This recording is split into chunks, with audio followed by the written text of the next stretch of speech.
आदरणीय बंधुओं, माताओं व मेरी प्यारी बहनों, राधे राधे। आप सभी का हमारे YouTube चैनल जीवन की धारा पर बहुत बहुत स्वागत है। बंधुओं, आज हम इस वीडियो में अमावस्या के दिन पितृ पूर्वजों के निमित्त सुनी जाने वाली कथा कहानी सुनेंगे, जिसे सुनने व सुनाने वालों पर पितरों की कृपा बरसती है और उनके वंश में वृद्धि होती है। कथा कहानी सुनने के बाद यदि आप हमारे चैनल पर नए हैं तो कृपया हमारे चैनल को सब्सक्राइब करें, बेल आइकन को प्रेस करें ताकि हमारी वीडियो की नोटिफिकेशन सबसे पहले आप तक पहुंचे। वीडियो को शेयर व लाइक भी जरूर करें। पौराणिक कथा के अनुसार एक नगर में एक साहूकार अपने परिवार के साथ रहता था। साहूकार के एक बेटा था जिसका विवाह हो चुका था। एक दिन साहूकार के बेटे की बहू ने चोरी से मिठाई खा ली। जब साहूकारनी ने बहू से मिठाई के बारे में पूछा तो उसने झूठ बोल दिया कि घर में एक मोटा चूहा घूम रहा है, उसने ही मिठाई खाई है। जब बहू यह बात बोल रही थी तो वह चूहा भी सुन रहा था। यह बात सुन चूहे को गुस्सा आ गया और वह साहूकार की बहू से बदला लेने की सोचने लगा। एक दिन साहूकार के घर कुछ मेहमान आए। घर वालों ने उनकी खूब आवभगत की और रात में साहूकार ने उन्हें अपने कमरे में सुला दिया और स्वयं दूसरे कमरे में सो गया। इधर चूहे को बहू पर बहुत क्रोध था, इसलिए उसने बहू की साड़ी उठाई और उस कमरे में ले जाकर रख दी जहां मेहमान सो रहे थे। सुबह साहूकार जब अपने कमरे में पहुंचा तो अपनी बहू की साड़ी वहां देखकर वह बहुत क्रोधित हो गया। मेहमानों के जाने के बाद साहूकार ने बहू को बुलाया और अपने क्रोध का कारण बताते हुए उसे घर से निकल जाने को कहा। बहू ने साहूकार की बहुत मिन्नतें की और कहा, पिताजी, मुझे नहीं पता साड़ी वहां कैसे पहुंची, पर साहूकार ने उसकी एक न मानी।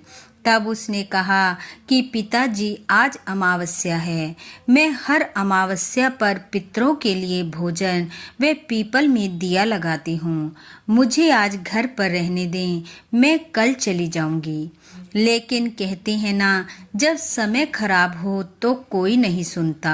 साहूकार ने उसकी किसी बात पर ध्यान न दिया और उसे घर से निकाल दिया। घर से निकलने के बाद वह नगर से बाहर पहुंची और वहां पर ही एक पीपल के नजदीक छोटी सी झोपड़ी बनाकर रहने लगी। वह हर रोज पीपल में दिया लगाती, ज्वार उगाने का कार्य करती और हर अमावस्या पर गुड़ धानी का प्रसाद बनाकर बांटती और अपने पितृ पूर्वजों से प्रार्थना करती कि वह ही उस पर कृपा करें और उसे निर्दोष साबित कर उसे वापस घर पहुंचाएं। एक दिन साहूकार उस पीपल के पेड़ के पास से गुजरा तो उसने देखा वहां कुछ दीपक जल रहे हैं और आपस में कुछ बतिया रहे हैं। यह देखकर साहूकार हैरान और परेशान हो गया कि ये दिए आपस में क्या बात कर रहे हैं, पर साथ ही उसे डर भी लगा और शीघ्र ही वह अपने घर की ओर भाग गया। घर पहुंचकर भी साहूकार को चैन न आया। उसने सारी बात साहूकारनी से कही और फिर साहूकारनी के कहने पर साहूकार ने वहां अपने नौकर को भेजा और कहा, जाओ देख कर आओ क्या माजरा है। यह सुन नौकर उस पीपल के पेड़ की तरफ चल पड़ा। वहां जाकर उसने देखा कि सभी दिए आपस में बात कर रहे हैं और अपनी अपनी कहानी बता रहे हैं। तभी उनमें से एक दिए ने एक शांत दिए से सवाल किया कि तुम भी अपनी कहानी हमें सुनाओ। यह सुनकर शांत दिया कहने लगा कि वह साहूकार की बहू का दिया है। साहूकार की बहू बहुत अच्छी है। वह हर रोज अपने पितृ पूर्वजों के निमित्त मुझे इस पीपल के पेड़ के नीचे जगाती है। अमावस्या के दिन गुड़ धानी का प्रसाद बांटती है। लेकिन एक दिन साहूकार की बहू ने चोरी से मिठाई खा ली और चूहे का नाम लगा दिया। चूहे ने बदला लेने के लिए उसकी साड़ी मेहमानों के कमरे में रख दी। साड़ी को वहां देख साहूकार नाराज हो गया। उसने बहू की एक ना सुनी और उसे घर से बाहर निकाल दिया। तभी से वह यहाँ झोपड़ी बनाकर रहती है और बिना कसूर के सजा भुगत रही है। नौकर ने जब सारी बात सुन ली तो वह भागा भागा घर पहुंचा और जाकर सारी बात साहूकार को बताई। यह सुन साहूकार बहुत पछताया और अपनी बहू को लेने पहुंचा। जाकर उसने बहू से अपनी गलती की क्षमा मांगी और उसे घर चलने को कहा। दोनों घर की तरफ चले। तब पीपल के पेड़ के नीचे रुक साहूकार ने अपने पितृ पूर्वजों से भी क्षमा की प्रार्थना की और कहा, यदि दिए के रूप में वह उसे सही रास्ता ना दिखाते तो उसके हाथों वह पाप हो गया था जिसका किया उसे जन्म जन्म भुगतना पड़ता।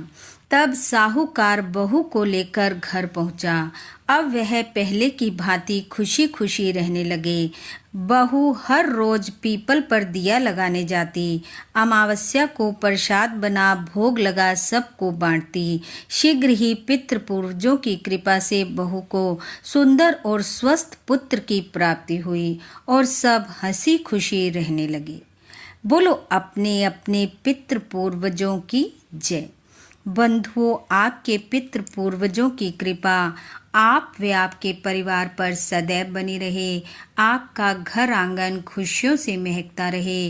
इन्हीं शुभकामनाओं के साथ आप सबका बहुत बहुत धन्यवाद। राधे राधे।